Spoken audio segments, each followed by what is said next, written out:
থাকতে সময় কোরআন পড়ো, আল্লাহ নবীর রাস্তা ধরো, চইলা গেলে সময় তোমার ফিরে পাইবা না। কত কিছু পড়ার বন্ধু, কোরআন পড়ো না। কত কিছু পারর বন্ধু, কোরআন পড়ো না। মইরা গেলে জান্নাত পাইবা, এত সোজা না। মইরা গেলে জান্নাত পাইবা, এত সোজা না। কত কিছু পারর বন্ধু, কোরআন পারো না। মইরা গেলে জান্নাত পাইবা, এত সোজা না। মইরা গেলে জান্নাত পাইবা, এত সোজা না। এমএ বিএ পাশ করিয়া হইলাম অফিসার, নামাজ কায়েম না করিলে কেমনে হইবা পার বন্ধু, কেমনে হইবা পার। এমএ বিএ পাশ করিয়া হইলাম অফিসার, নামাজ কায়েম না করিলে কেমনে হইবা পার বন্ধু, কেমনে হইবা পার।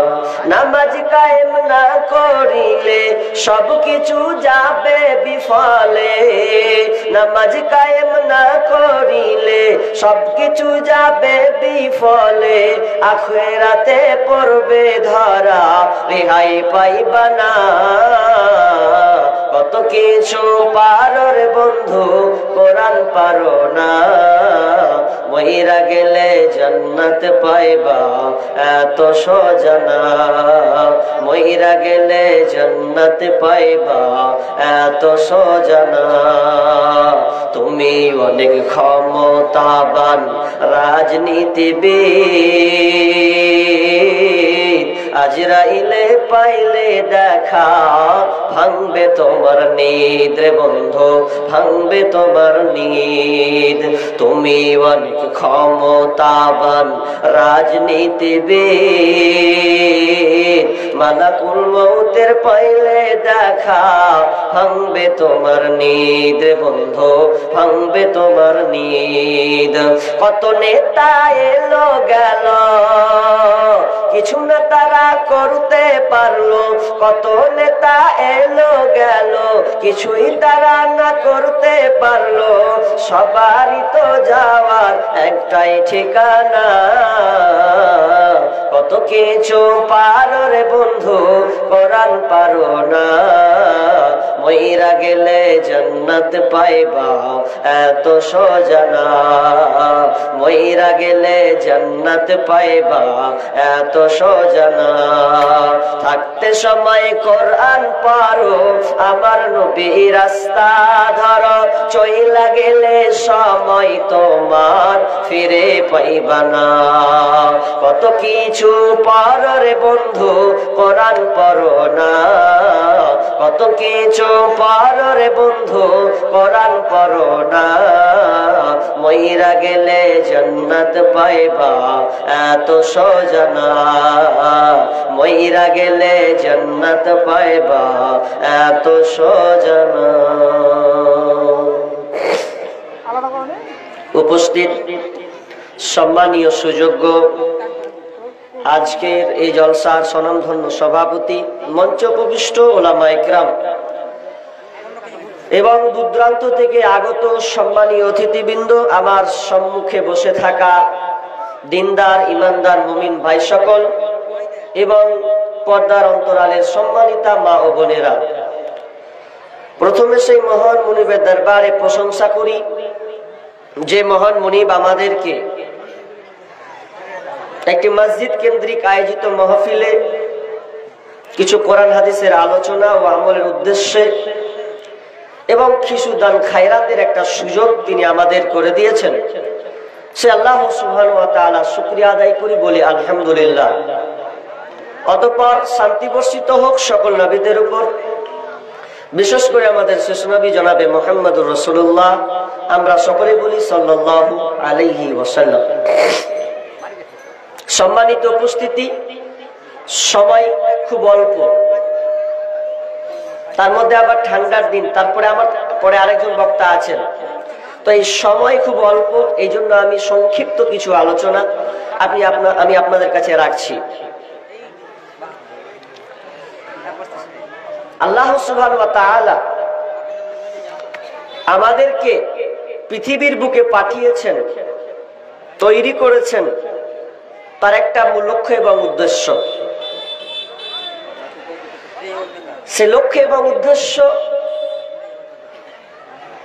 তার কাজ অর্থাৎ তার ইবাদত করা। ইবাদত করার জন্য আল্লাহ সুবহানাহু ওয়া তাআলা আমাদেরকে পৃথিবীতে পাঠিয়েছেন।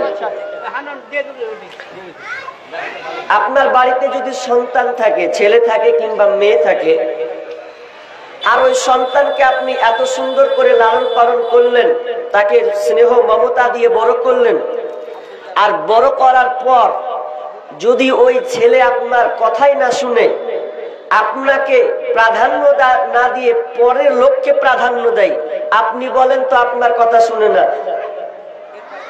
পর লোক যখন কোনো কথা বলে সঙ্গে সঙ্গে শুনে ফেলে। আচ্ছা, এই দৃশ্য যদি আপনি দেখেন, আচ্ছা আপনাকে ভালো লাগবে? নিশ্চয় ভালো লাগবে না। যে আমি তোর বাপ হয়ে তুই আমার কথা শুনিস না, আর পরলোক যখন বলছে চট করে তুই মানছিস, মানে তাহলে মিটার এমনিতে 100 হবে। তো আল্লাহ সুবহানাহু ওয়া তাআলা আমাদেরকে পাঠিয়েছেন তার ইবাদত করার জন্য। তো তার ইবাদত না করে যদি আমরা তার শরিকানা করে দিই, অংশীদার স্থাপন করি, তাহলে আল্লাহ সম্পর্ক বান্দার সঙ্গে কেটে যাবে। অর্থাৎ আল্লাহ আপনাকে রহমতের দৃষ্টিতে তাকাবেন না, আল্লাহর রাগ থাকবে। আমার আজকে আলোচ্য বিষয় দুইটা আছে, একটা পড়বো, সময় নেই যেহেতু শিরক সম্পর্কে আলোচনা করব। কারণ শিরক বিষয়টা খুব জটিল এবং কঠিন একটা বিষয়। পৃথিবীতে বড় বড় দুইটা পাপ আছে যাদের নিজস্ব ক্ষমতা আছে, তার মধ্যে একটা আজকে আমি আলোচনা করব, তার নাম হচ্ছে শিরক। আপনি যদি শিরকে লিপ্ত হন তাহলে আপনাকে 5টা কেসে আসামি হতে হবে। কথা বললাম 5টা। আপনি যদি শিরকে যুক্ত হন তাহলে আপনি 5টা লিস্টে যাবেন, আপনার অপরাধ 5 ক্ষেত্রে হবে, আপনি দোষী সাব্যস্ত হবেন। আপনি যদি শিরক করেন তাহলে আল্লাহ তাআলা আপনাকে ক্ষমা করবেন না। 1 নম্বর, তার মানে আপনি 1 নম্বর অপরাধী। 2, যদি আপনি শিরক করেন তাহলে আপনার ঈমান থাকবে না, ঈমান কেটে যাবে। আমি শুধু গণছি পয়েন্ট, কোরআন আয়াত আপনাদের দেব 2টা।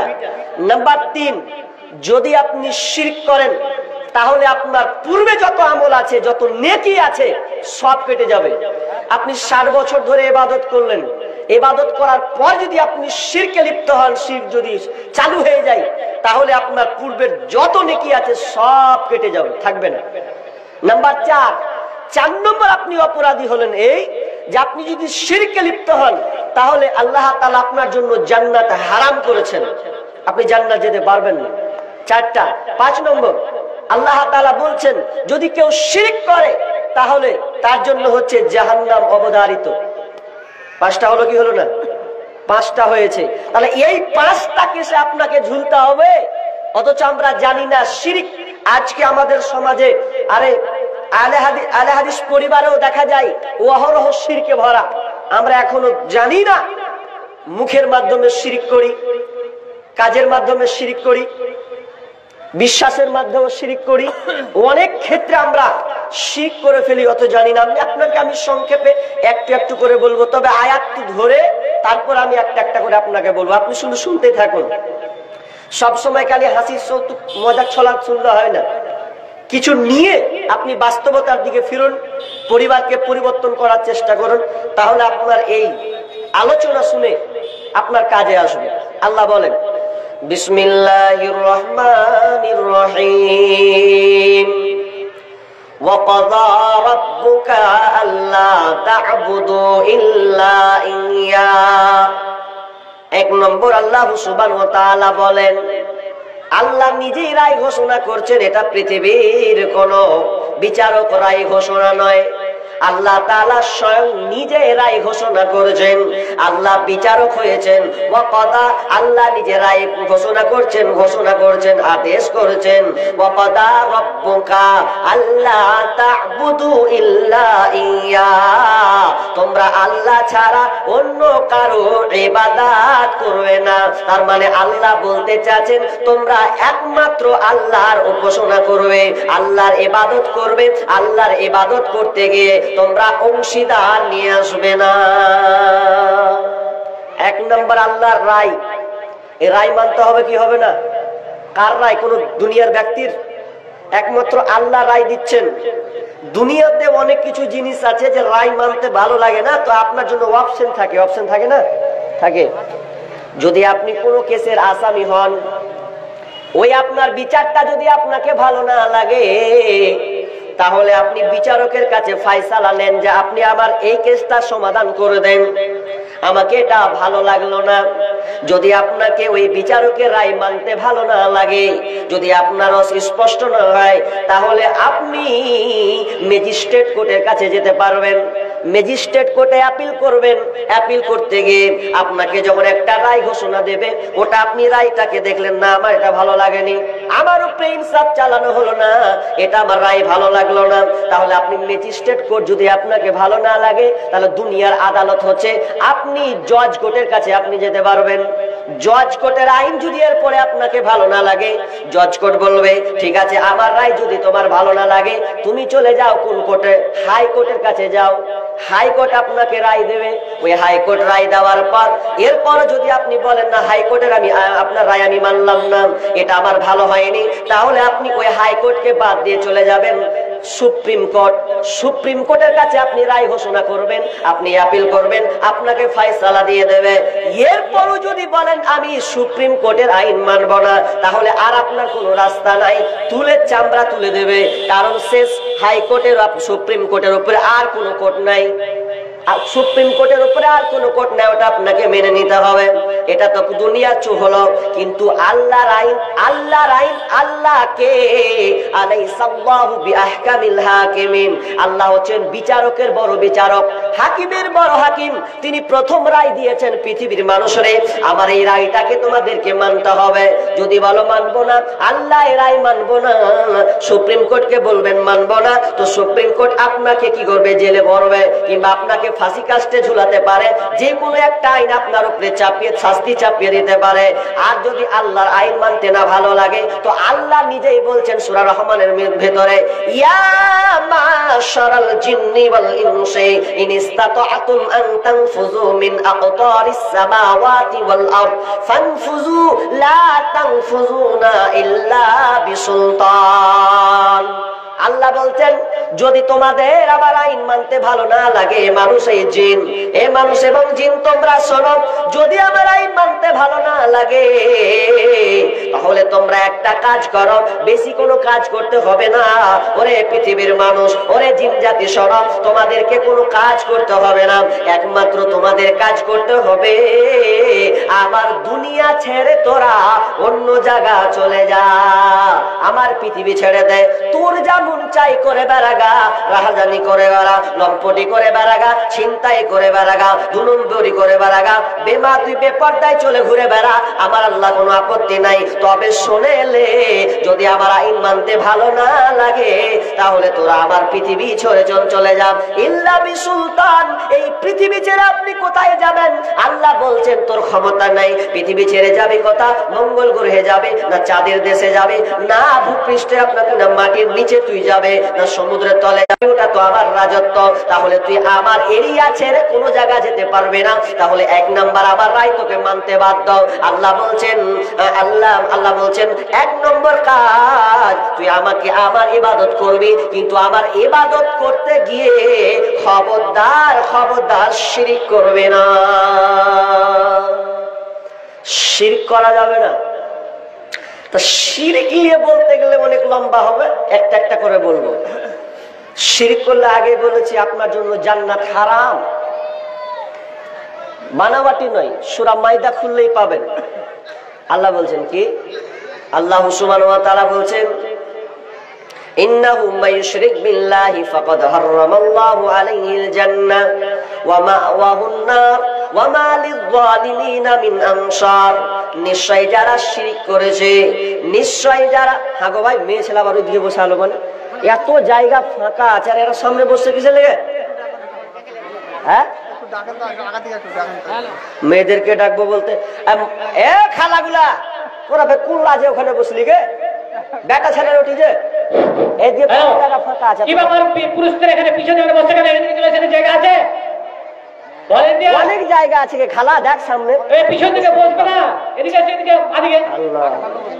যারা পেছনে আছেন মা বোন পাশ দিয়ে কেটে কেটে চলে আসেন, দেখেন এখানে ফাঁকা আছে, এখানে এত সুন্দর জায়গা, ছেড়েও পেছনে এদিকে ফাঁকা জায়গা আছে, এদিকে চলে জায়গা বসো, ছাড়ো এদিকে ছাড়ো। আল্লাহু আকবার। আগে আগে খালা, আগে আগে আগে আগে ঢুকো।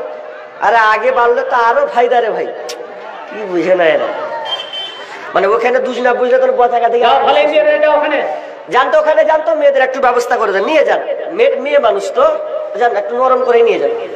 কি বললাম, যে শিরক করলে আল্লাহ তাআলা বলছেন তাদের জন্য জান্নাত হারাম ওয়া মাওয়াহুন নার, এবং তাদের জন্য হচ্ছে জাহান্নাম অবধারিত, ওয়া মা লিয-যালিমিনা মিন আনসার, এবং তাদের জন্য কোনো সাহায্যকারী, ওই জালিমদের জন্য কোনো সাহায্যকারী থাকবে না। শিরক কত ভয়াবহ পাপ, কত কঠিন একটা পাপ, আপনাকে আমি সাধারণ এক্সাম্পল উদাহরণ দিলে আপনি সহজে বুঝে নেবেন। শিরক কত বড় গুনাহ, কত বড় কবিরা গুনাহ, শিরক কত ভয়াবহ গুনাহ। আপনি বিয়ে করেছেন একটাকে, বিয়ে স্বামী স্ত্রী মিলন করলে ওটাকে বলা হয় জিমা, মানে মিলন। আর যদি আপনি কোনো অপরিচিতা মেয়ের সঙ্গে যদি আপনি মিশে যান, তাহলে ওটা আপনার জেমা হবে না, জেনা হবে, জেনা জেমা। কিন্তু আপনি জেমা আলাদা, জেনা আলাদা, স্বামী স্ত্রীর সঙ্গে যাবে জেমা। আর যদি আপনি অপরিচিতা কোনো মেয়ের সঙ্গে সম্পর্ক কায়েম করেন, তাহলে ওটা হবে জেনা। কিন্তু মিলন একটা হালাল একটা হারাম, একটা হালাল একটা হারাম, একটা হালাল একটা হারাম। কেমন হালাল হারাম? আপনি নিজেই তো বুদ্ধিমান, নিজে একটু ব্রেন খাটান। আপনি বিদেশে আছেন, এখন বিদেশে থাকতে গিয়ে আপনার বিবির সঙ্গে আপনার এতটা গভীর সম্পর্ক আছে, আপনি আপনার বিবির জন্য এত পরিশ্রম আপনি করেন, মাসের মাস আপনি টাকা পাঠান। বিবি ফোন করলে, স্বামী আমার দরকার আছে, তোমাদের হায়াসার আছে, এদিকে জায়গা আছে, এদিকে বসো, তো আগা থেকে চলে এসো, বলার পরে কথা শোনো না। কি বলছিলাম, আপনি নতুন বিয়ে করেছেন বা আপনার বিয়ে করা 2-3 মাস হলো কিংবা 1 বছর হলো। আচ্ছা, নতুন বিয়ে করলে বিবির উপরে বেশি মহব্বত চাপ বাড়ে কি বাড়ে না? বাড়ে। মানে ঘন ঘন খালি ফোন যাবে, বিবিরে কেমন আছিস, কি করছিস, কি খালি, কত মধুর মধুর কথা হবে। এখন ওই বিবি নতুন মুহূর্তে যা চাইবেন তাই আপনি দিবেন না? নতুন বিয়ে করলে কোনো বিবি যদি স্বামীর কাছে দাবি করে, তো আপনি যেই চাইবে সেই দিতে প্রস্তুত। কারণ বেছে বেছে একটা বিবি আপনি খুঁজে নিয়ে এসেছেন, চারটিখানি ব্যাপার, দেখতে যে এত হ্যান্ডসাম, এত সুন্দরী, না চাইলে কি আর হয়? আর না দিলে কি হয়? আপনার বিবি আপনার কাছে চাইছে, মাঝে মধ্যে যে কোনো জিনিস চাই, তাই কি ফোন করতে বলছেন, হ্যালো স্বামী আমার, অনেক তন্ন তন্ন করে খুঁজলাম, পেলাম না। তখন স্বামী এক চান্সে বলছে, ওরে খেপি, হাতের বালা হারার তো কি হলো, কি হয়েছে তাতে? আমি তো হয়েছি, আমি তো তোমার, তুমি তো আমার, তো তোমার হাতের বালা হারালে সমস্যা কোথায়? বাড়ি আসবো, আবার স্বর্ণকারের দোকানে যাব, গিয়ে আবার তোমাকে আমি চুরি হাতের বালা বানিয়ে দেব, কিনে দেব। এ গেল একদিন, 2 দিন করতে, 3 দিন করতে, আর একদিন ফোন করছে, ওরে আমার প্রাণের স্বামী, আজকে হঠাৎ দেখি কি বলে, আজকে দেখি আমার কানেরটা হারিয়ে গেছে, কোথাও খুঁজে পাওয়া যায় না। স্বামী খালি বলছে, থাক, জাগা জাগা, মাসে 20,000 30,000 কামাই গেল তো কি হলো, 1 বছর হতে হতে আমি তোমাকে পূর্ণ বানিয়ে দেব। এ করতে বলে আমার না খেটটা নাই। আচ্ছা বলেন তো, বিবি যদি এগুলো আপনাকে বারবার বলে, তাহলে তাও আপনি মন থেকে বলবেন জায়গা বিবি তো আর নিজে থেকে হারাই না, এটা হারিয়ে যাচ্ছে, কিছু করার নাই। নিজেকে আপনি সান্ত্বনা নিচ্ছেন, বিবিকে আপনি ভালোবাসেন বলে। এবার চলেন, ওই বিবি ওই মুখে যদি আপনাকে কিছুদিন পর কল করে দিয়ে আপনার বিবি যদি বলে আমার প্রাণের স্বামী গো, আজকে তোমাদের গ্রামে যে জালসাটা ছিল তুমি তো ছিলে না বাইরে, আজকে তোমার এই এলাকায় জালসা, তো এই জালসাতে তোমার বন্ধু আজ জালসা শুনতে আসছিল, আমাদের বাড়ি এসেছিল, আরে তুমি খাওয়া দাওয়া করিয়েছো কিনা? বলছে হ্যাঁ ভালোভাবে খাওয়া দাওয়া করিয়েছি। বলছে কিন্তু স্বামী আমার একটি জায়গায় ভুল হয়েছে। কি ভুল করেছো বলো? বলতে লজ্জা লাগে, বল বল। তখন বিবি বলছে স্বামী আমার আপনার বন্ধু আর বাড়ি যায়নি। কি হয়েছে? বলছে আপনার বন্ধু আপনার যে ছাপ্পর খাট, ওই ছাপ্পর খাট চকিতে দুজনে আমরা আপনার বন্ধুর সাথে এক কথায় একই ল্যাপে একই বিছানায় ঘুমিয়েছিলাম। আচ্ছা এবার স্বামী কি বলবে? জাগ্গা বলবে, জাগ্গা পিঠের চামড়া তুলে নেবে, খালি মেনে নেবে। এতদিন ফোন করেছে, বিবি বলেছে হাতের বালা হারিয়েছে, কোনো নো টেনশন, কোনো অসুবিধা নাই। কানের বালা হারিয়েছে, আপনার কিনা কানের দুল হারিয়েছে, কোনো অসুবিধা নাই। নাকের ফুল হারিয়েছে, কোনো অসুবিধা নাই। এগুলো স্বামী মেনে নেবে। কিন্তু যদি আপনি বলেন স্বামীর জায়গাটা যদি অন্য কাউকে দেওয়া হয়, তাহলে কোন স্বামী এটা মেনে নেবে না, আর বলবে না পেয়ারা বিবে, আর বলবে না আমার প্রাণের বিবে, এগুলো আর বলবে না, বরং বলবে বাড়ি আসবই তোকে তালাক দিব। তারপর কোন কথা? যতই সুন্দরী হোক ওকা লিবে, চল তালাক, আমার জায়গা বাদ দিয়ে তুই অন্য জায়গা দিবি, অন্য কাউকে দিবি, মানে এটা কোনোদিন মেনে নিবে না। ঠিক তেমনি আল্লাহ সুবহানাহু ওয়া তাআলা 1 নম্বর বলেছেন আমার ইবাদত করতে গিয়ে তোমরা অন্য কারো ইবাদত করবে না, অন্য কাউকে অংশীদার স্থাপন করবে না, কারণ তোমরা ইবাদত তোমরা করবে না। আমি রব একমাত্র অধিকার রাখি, ইলাহা রব হয়ে আমি অধিকার রাখি, তোমরা কেবল আমারই ইবাদত করবে, চলবে না। শিরিক কত খাতারনাক জিনিস গো। এই বিন্দু পরিমাণ যদি আপনি শিরিক করেন তো ওটাই খাতারনাক হবে, জানেন? খুবই খাতারনাক। শিরিক কত খাতারনাক। শিরিক না করলে আপনি কেমন ফায়দা আসবেন? কত অনেক ফায়দা আছে। আল্লাহ রাসূল মুআজকে বলছেন, ইয়া মুআজ আতাদরি মা হাক্কুল্লাহি আলাল ইবাদ, হে মুআজ তুমি কি জানো বান্দার উপরে আল্লাহর অধিকার কি? বান্দার কাছে আল্লাহ কি পাবে? ও মুআজ তুমি কি জানো? মুআজ বলছেন ক্বালাল্লাহু ওয়া রাসূলুহু আলাম, আল্লাহ তার রাসূলই ভালো জানেন। ক্বালা আইয়াবুদুহু ওয়া লা ইশরিকু বিহি শাইআ, যদি বান্দা আল্লাহর সঙ্গে শরীক স্থাপন না করে তা বান্দা আল্লাহর ইবাদত করবে, আল্লাহর ইবাদত করতে গিয়ে আর কারো উপাসনা করবে না, কাউকে অংশীদার বানাবে না। যদি বান্দা আল্লাহর অধিকারকে বুঝিয়ে দেয় তাহলে বান্দা কি পাবে? মজরে জানো, যদি বান্দা আল্লাহর অধিকার দেয় তাহলে বান্দা কি পাবে তুমি কি জানো? তখন বলছেন আতাতি মাহকুম, বলছেন ক্বালাল্লাহু ওয়া রাসূলুহু আলাম, আমি বলতে পারবো না। বিষ্ণু বলছেন ক্বালা আল্লাহ ইউআযযিবাহুম, বিষ্ণু বলছেন আল্লাহ ওই বান্দাকে কোনোদিন জাহান্নামে দেবে না, আল্লাহ ওই বান্দাকে শাস্তি দিবেন না যদি ওই বান্দা শরীক না করে। জাবের রাদিয়াল্লাহু তাআলা বলেন মান মাতা ইশরিকু বিল্লাহি শাইয়া দাখালান নার, যদি আপনাকে নাম বিন্দু পরিমাণ সরিষা দানা পরিমাণ যদি শিরক করে তাহলে ও জাহান্নামে যাবে। ওমান মাতা লা ইশরিকু বিল্লাহি শাইয়া দাখালাল জান্নাহ, আর বিন্দু পরিমাণ যদি সে শরীক করে দেয়, বিন্দু পরিমাণ যদি সে অংশীদার করে দানা বরাবর, তাহলে তার ঠিকানা হলো জাহান্নাম। এখন খালি বলছেন যে শিরিক করলে খালি গুনাহ, তো কোন গালা শিরিক এগুলো তো জানতে হবে। আর একটা হাদিস বলবো, একটা হাদিসটা কত মারাত্মক, বুখারী এবং মুসলিমের হাদিস, ভালো করে ধ্যান দেন। আল্লাহ রাসূল আবু জারকে নিয়ে যাচ্ছেন রাস্তায়, হাঁটতে হাঁটতে হাঁটতে হাঁটতে এক পর্যায়ে দেখছে তো আবু জারকে বলছেন আবু জার তুমি এখানে থাকো, তুমি এইখানে থাকো, আমি আসছি। পাশ থেকে আমি আসছি, তুমি নড়বে না, এখানেই থাকো। তো আবু জারকে রেখে আল্লাহ রাসূল চলে গেলেন পাশে। তো যেতে যেতে এক পর্যায়ে তিনি একজনের সাথে কথোপকথন করছেন। আবু জার কিন্তু শুনতে পাচ্ছে আল্লাহ রাসূল কোন ব্যক্তির সঙ্গে কথা বলছে, কথোপকথন আওয়াজ শুনতে পাচ্ছেন। আর একটা কথা বলতে বলতে বলতে তিনি বারবার আসছেন। কি কথা বলছেন? লোকটা যদি চুরিও করে, লোকটা যদি ব্যভিচারও করে, লোকটা যদি চুরি করে, লোকটা যদি ব্যভিচারও করে। এবার আবু জার বলছেন, ইয়া রাসূলুল্লাহ, আপনি কার সঙ্গে কথা বলছেন যে আপনি এইভাবে বলছেন? লোকটা যদি চুরিও করে, লোকটা যদি ব্যভিচারও করে, লোকটা যদি চুরিও করে, লোকটা যদি ব্যভিচার করে। আল্লাহর রাসূল 3 বার জিবরিল আমিনকে বলেছিলেন, হে জিবরিল, আল্লাহ যে জান্নাতে দিবে যদি কোনো বান্দা শিরক না করে, যদি শিরক না করে মারা যায়, আল্লাহকে ইবাদত করেছে, তার শিরক কোনো মতেই নাই, তো আল্লাহ তাআলা তাকে জান্নাতে দিয়ে দেবে, তাকে জান্নাতে দিয়ে দেবে।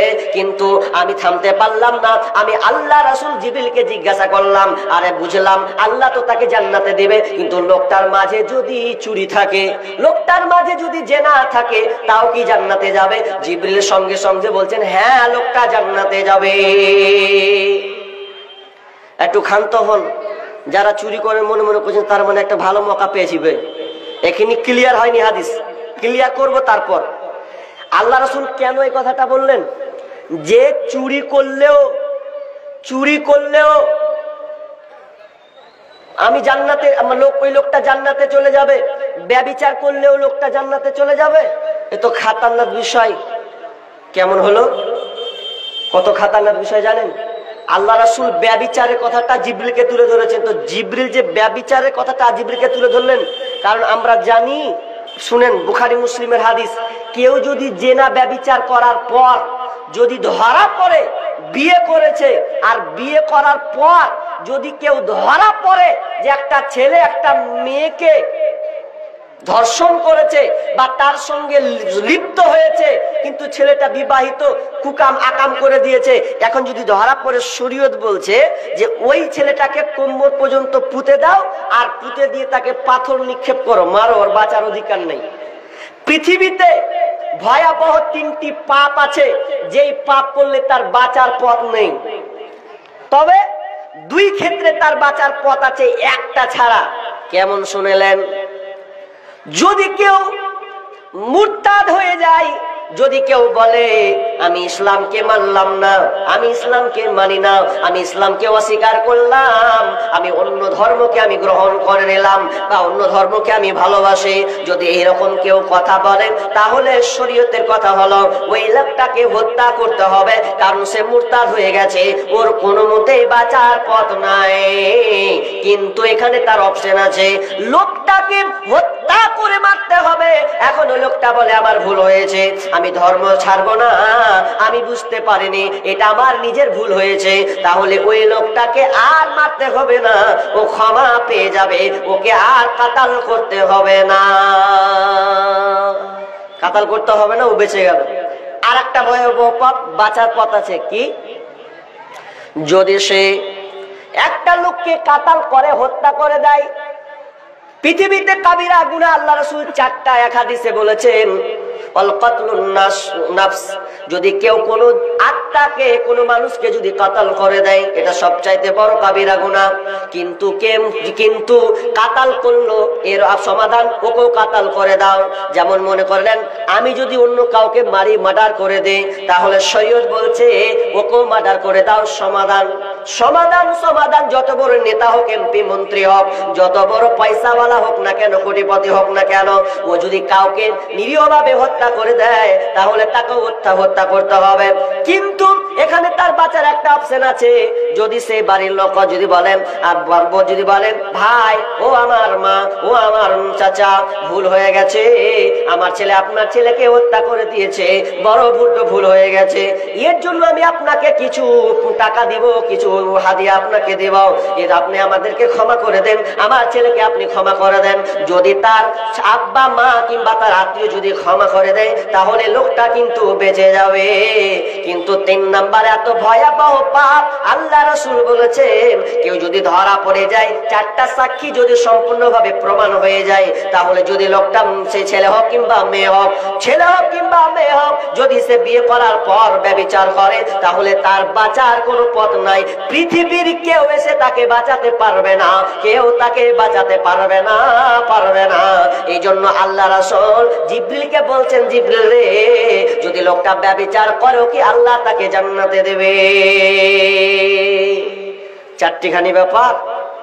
কিন্তু আপনি শিরিক মুক্ত হতে হবে, আপনাকে শিরিক থেকে আপনাকে বাঁচতে হবে।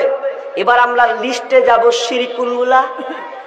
শিরিক তো অনেক আছে, কথার মাধ্যমে শিরিক। কিন্তু হ্যাঁ, শিরিক করলে আল্লাহ ক্ষমা করবেন না? ক্ষমা করবেন। কেমন ক্ষমা করবে? যদি আপনার তওবা করার সময় থাকে, যদি আপনি তওবা করার টাইম পান যে আল্লাহ আমার ভুল হয়ে গেছে, তবে আল্লাহ আপনাকে ক্ষমা করবেন। আর যদি আপনি ক্ষমা করার যদি সময় না পান, আপনি শিরকে ভরপুর ডুবে আছেন, তাহলে আল্লাহ তাআলা আপনাকে আর ক্ষমা করবেন না, আর আপনি জান্নাতেও যাবেন না। কত ভয়াবহ! আপনাকে আর একটা উদাহরণ দিই, ভালো উদাহরণ। কি উদাহরণটা? আপনারা তো চাষি মানুষ, তাই তো? চাষি মানুষ চাষ করেন, তো চাষ করতে গেলে অনেক নিয়ম কানুন মানতে হবে, মানতে হবে না? এখন আপনার ভূমিটা যদি এলোমেলো হয়ে থাকেন, আপনি চাষ করবেন, ঘাস হয়ে থাকে, ঘাসে ভরপুর হয়ে থাকে, কি করেন আপনারা গো? ঘাস থাকলে ওই যে পট্টি মারেন, তো বিষ মারেন, ঘাসগুলোকে মেরে দেন, তাই তো? এরপরে হয়তো আপনি চাষ করবেন বা কিছু করবেন, তারপরে আপনি কিছু বীজ বপন করবেন, এটাই নিয়ম। এখন একটা লোক কি করেছে যে ও চাষ করবে, তো চাষ করার জন্য চারদিকে একদম আগাছা, প্রচুর ঘাস। তো লোকটা বলছে জায়গা বাজারে জায়গা, তো বাজারে গিয়ে ঘাসের বিষ, ঘাস মারা বিষ নিব। তো ও বেচারি ব্যাগ নিল, ব্যাগ নেওয়ার পরে এবার বাজারে গেছে। তো বাজারে গিয়ে এবার বাজার থেকে যখন বের হচ্ছে, তখন আর বিউ বলছে, হ্যাঁ গো কোনটা যাচ্ছ? বলছে এতে যাচ্ছি রে, ঘাস মরা বিষ আনতে যাচ্ছি। দাঁড়াও, যেছো আর একটা কাজ করে লিও। কি কাজ? তোমার বেটাকে প্রচুর জ্বর হয়েছে, এত জ্বর হয়েছে যে গায়ে হাত দেওয়া যায় না, তো তুমি একটা সিরাপ বানা লিয়ে আসিও তো। ঠিক আছে। এবার মোটা হুঁস কিছু বুঝে না, কোনটা সিরাপ আর কোনটা বিষের বোতল, কিছুই বুঝে না, মোটা হুঁস হলে যা হয়। এবার ও ফার্মেসিতে নিয়েছে আর ওষুধের দোকানে, সারের দোকানেও বিষ নিয়েছে, দুটাই। এবার দুটা নিয়েও বাড়ি চলে এসেছে। তো তাড়াহুড়া মানুষ, কাজের মানুষ, ও দুটাকেই একসাথে আবার আলমারিতে রেখে দিয়েছে। এবার দুটোকে যখন একসাথে রেখে দিয়েছে, বিবি বলছে, হ্যাঁ গো তোমার বেটার লেগে প্যারাসিটামল ওষুধ নিয়েছো না কি লাউনি? বলছে নিয়েছি। যা টাকা হাট, আচ্ছা আমি গেলাম, একটু কাজে আসছি। তখন ও আপনার কি করেছে, যেটা আলমারিতে দুইটা পাশাপাশি আছে, একটা আছে বিষের বোতল, একটা আছে জ্বরের সিরাপ, দুইটা পাশাপাশি। এবার জানলো না কোনটা বিষের বোতল আর কোনটা সিরাপ। যেটা আপনার বিষের বোতল ওটাকে সিরাপ মনে করেছে, ওটা আপনার বিবি হাত ধরেছে, আর হাতে নিয়ে ছেলের সামনে গিয়ে চিপনিটা খুলে 5 ml বিসমিল্লাহ করে খাইয়েছে। আচ্ছা বলেন, আপনার ছেলে বাঁচবে না মরবে? উদাহরণটা আমার শুনছেন? আচ্ছা বলেন, বাঁচবে না মরবে? জি, কথা বলে না, মরবে। তো আমি তো মনে করি বাঁচতেও তো পারে, যদি আল্লাহ হায়াত দেয়, বাঁচতেও তো পারে। আপনার বিবি যতই বিসমিল্লাহ বলুক না কেন, এই বিসমিল্লাহ কাজে লাগবে না। সমাজে একটা গাজাল আছে, বিসমিল্লাহ বলে গেলাস তুলে, না জি নাই? বিসমিল্লাহ বলে গেলাস তুলে, কি এমন একটা কথা আছে না, এরকম প্রবাদ বাদ্য। তো বিসমিল্লাহ বলে সব বিষ পানি হয়ে গেল, এরকম নাই? ডাহা একদম ফালতু কথা। মানুষকে ইমান ভাঙা ধান্দা কিছু নাই। আপনার বিবি যদি বিসমিল্লাহ বলে বাচ্চাকে খাওয়ায়, বাচ্চা মারা যাবে, কিন্তু ভুল করেছে না করেনি? ও তো আর জেনে শুনে ভুল করেনি। ও যদি জানতো তো বাচ্চাকে খাওয়াতো না। ও মনে করেছে এটা হচ্ছে জ্বরের ওষুধ। আচ্ছা বলেন তো, এটা তো ভুল করে বেঁচেছে, মানে খাইয়ে দিয়েছে, তো কেন বাচ্চা মরবে? ও তো ভুল করে খাইয়েছে। কিন্তু না, ভুল হোক, ভুল হলেও কোনো উপায় নাই, কারণ সে এটা হচ্ছে বিষের বোতল। আপনার বাচ্চাটা বাঁচতেও পারে আবার মরে যেতে পারে। কিন্তু শুনেলেন শিরিক কত ভয়াবহ কঠিন পাপ। যদি সে জেনে হোক আর না জেনে বুঝে হোক, জেনে হোক আর না জেনে বুঝে হোক, যদি সে শিরকে লিপ্ত থাকে আর যদি সে মারা যায় তওবা ইস্তেগফার যদি করার সুযোগ না পায়, তাহলে সে কোনোদিন জান্নাতে যাবে না, তার ঠিকানা হবে জাহান্নাম। অথচ শিরিকে ভরা আছে। শিরিক থেকে আমাদেরকে বাঁচতে হবে। এবার চলেন আমি নোট করছি কয়েকটা শিরিক আপনাদের সামনে বলি। মেয়েদের সমাজেও আছে অনেক শিরিক। একগুলা শিরিক আছে, আল্লাহ বলছেন মান হালাফা বিগাইরিল্লাহি ফাকাদ আশরাক। কেউ যদি কোন কারো নামে শপথ করে, কসম করে, কারোর নাম নিয়ে যদি সে শপথ করে, কসম করে, তাহলে কিন্তু ওটা শিরিক হবে। এরকম না এই সমাজে আছে, দেখবেন অনেক বেটি ছেলে মোটা হুস কিছু বুঝে না, বলছে হ্যাঁ ছেলের কসম, ছেলের কসম খাচ্ছে ওই জিনিসটাকে মজবুত করার জন্য। তো জানে না যে আল্লাহ ছাড়া কারো নামে কসম খাওয়া যাবে না। কার নামে কসম খেতে হবে ভাই? আল্লাহর নামে। অনেকে বলে বাপের কিড়া, মায়ের কিড়া, বলে না, এগুলো শিরিক হবে। এগুলো থেকে আপনাকে বাঁচতে হবে। জীবনে আল্লাহ ছাড়া কারো নামে শিরিক করা যাবে না। আর আল্লাহ একমাত্র ইবাদতের যোগ্য, আল্লাহর সঙ্গে কাউকে আপনি অংশীদার স্থাপন করতে পারবেন না। আপনাকে বলছি একটা একটা করে শরীক স্থাপন, একটা মিশ্রণ, যাকে বলা হয় অংশীদার। আল্লাহকে বাদ দিয়ে আমরা গাছের উপরে স্যান্ডেল, গাড়ি যারা চালায় গাড়ির পেছনে স্যান্ডেল ঝুলায়, ঝুলায় কি ঝুলায় না? কেন ঝুলাই গো? ওর গাড়ির কিছু ক্ষতি করবে না, স্যান্ডেল ওকে বাঁচাবে নাকি? তাহলে যদি এরকম সে আকীদা করে তাহলে শিরিক হবে। অনেক মা বোন দেখবেন ভয়ে রাতের বেলা ঝাড়ু দেয় না, দেয়, বলছে মাগরিব হয়ে গেলে ঝাড়ু দেওয়া যাবে না, বলে কি বলে না? বলে। এটা মানলেই শিরিক হবে। এগুলো থেকে বাঁচতে হবে। আরে 24 ঘন্টা আপনি যখন ঝাড়ু দেন কোনো অসুবিধা নিতে পারেন। কোন ছেলে যদি আপনার কুলাতে কিংবা চুল হাতে যদি পা ফেলে দেয়, পা ফেলে দিলি রে, না, শিরিক হবে। আরে 100 বার কুদুক, কোনো অসুবিধা নাই।